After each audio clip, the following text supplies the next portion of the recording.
नमस्कार, स्वागत है आपका वी टाइम न्यूज पर और आपके साथ मैं हूं पहली चौहान। बढ़ते हैं खबरों की ओर। बीजेपी प्रदेश अध्यक्ष दीपक प्रकाश ने प्रेस वार्ता कर राज्य सरकार के आरोपों पर करारा हमला किया और आंकड़ों के जरिए राज्य सरकार के झूठ को उजागर करने का काम किया। दीपक प्रकाश ने कहा कि हेमंत सरकार ने जिस प्रकार सत्ता में आने के लिए जनता से झूठ बोला और जनता को गुमराह करने का काम किया, वहीं उन्होंने कहा कि बार बार केंद्र पर झूठे आरोप लगाकर जनता को गुमराह करने का काम सरकार कर रही है। हेमंत सरकार केंद्र पर कर हस्तांतरण व सहायता अनुदान के झूठे आरोप लगाते रही है। 2009 से 2014 के बीच यूपीए सरकार ने झारखंड को 35,998 करोड़ का हस्तांतरण किया, जबकि 21,069 करोड़ सहायता अनुदान दिया। इसके इतर 2014 से 2019 के बीच एनडीए की सरकार ने झारखंड को 89,648 करोड़ का हस्तांतरण किया, जबकि 44,641 करोड़ सहायता अनुदान दिया। कुल मिलाकर देखें तो 2009 से 2014 और 2014 से 2019 के बीच 149.4% कर हस्तांतरण में बढ़ोतरी हुई, जबकि 111.88% सहायता अनुदान में वृद्धि हुई। जबकि 2019 से 2022 के बीच केंद्र सरकार ने झारखंड को 62,315 करोड़ का हस्तांतरण किया और 45,362 करोड़ सहायता अनुदान दिया। बीजेपी सरकार की तुलना में भी ज्यादा पैसा हेमंत सरकार को दिया गया। औसतन प्रत्येक वर्ष देखा जाए तो 2009 से 2014 में झारखंड को प्रत्येक वर्ष 7,199.6 करोड़, जबकि 2014 से 2019 में 17,929.6 करोड़ व 2019 से 2022 के बीच 20,771.6 करोड़ का हस्तांतरण किया गया।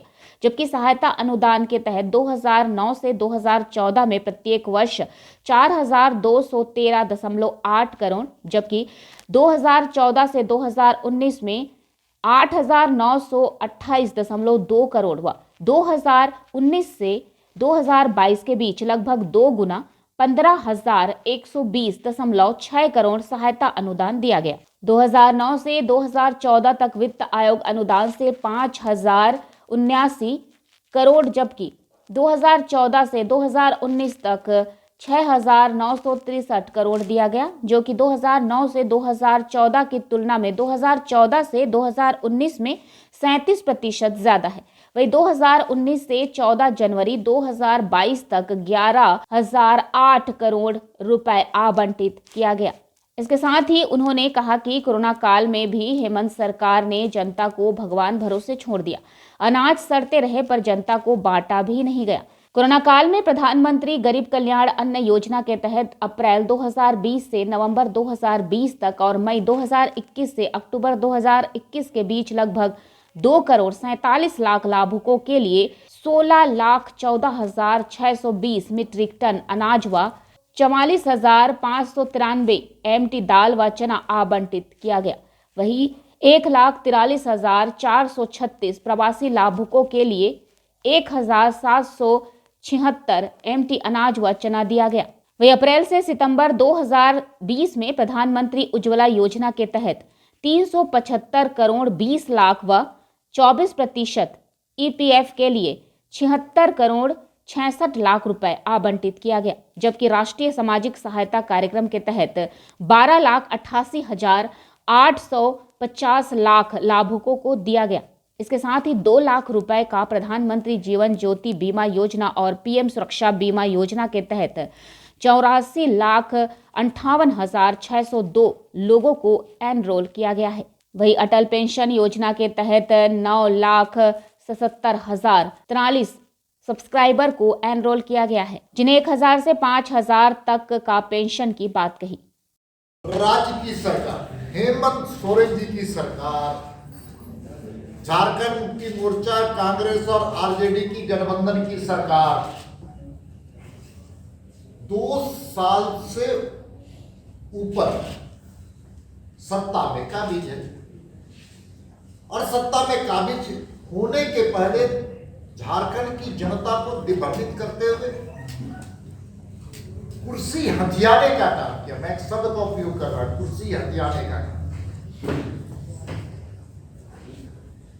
और सत्ता में आने के बाद खजाना खाली है और केंद्र की सरकार हमको सहयोग नहीं कर रही है। बार बार एक आरोप लगा करके एक नैरेटिव सेट करने का, एक षड्यंत्र रचने का काम कर रही है। ये पूरी तरह से मैं आज आपके सामने उन तथ्यों को लेकर के आया हूं कि केंद्र सरकार ने किस प्रकार से, फाइनेंस डिपार्टमेंट ने, मिनिस्ट्री ऑफ फाइनेंस ने किस तरह से भारत की सरकार ने इस राज्य की बेहतरी के लिए,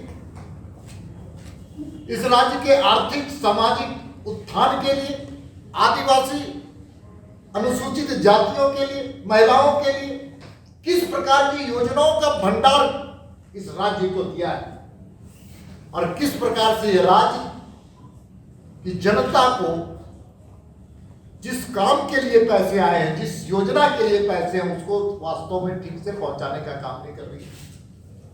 उलट ये केंद्र सरकार को दोष देने का काम कर रही है। इसलिए मैं संक्षेप में ही ऐसे कई योजनाएं हैं, उनको मैं थोड़ा बताना चाहता हूं आपके सामने। वहीं इसके साथ ही मोराबादी मैदान में हुई गोलीबारी की वारदात पर लॉ एंड ऑर्डर पर सरकार और निशाना साधते हुए कहा कि 2 मुख्यमंत्री का आवाज भी इलाके में है। वहीं चाईबासा में हुई घटना ये बताता है कि राष्ट्र में राष्ट्र विरोधी शक्तियां मजबूत हुई हैं। सरकार के ढुलमुल रवैये के कारण ये शक्तियां मजबूत हो रही हैं। इन वारदातों से साफ है झारखंड में जंगल राज आ चुका है। एक मंत्री किसी सरकार का, चाहे केंद्र हो चाहे राज्य का हो, उस संविधान की शपथ लेता है और संविधान की शपथ लेकर के संघीय ढांचे पर अपना विश्वास व्यक्त करता है। एक मंत्री अगर संघीय ढांचे पर हुक्का बंद कर देंगे, पानी बंद कर देंगे, कोयला बंद कर देंगे, तो ये एक खतरनाक संकेत है लोकतंत्र के लिए और संघीय ढांचा के लिए। आप बिजली की हालत पूरे प्रदेश में आज हाहाकार मच रहा है। पूरे प्रदेश में भारतीय जनता पार्टी के कार्यकर्ता आंदोलन कर रहे हैं हजारीबाग में, धनबाद में हमारे विधायक वहां पर अनशन में बैठे।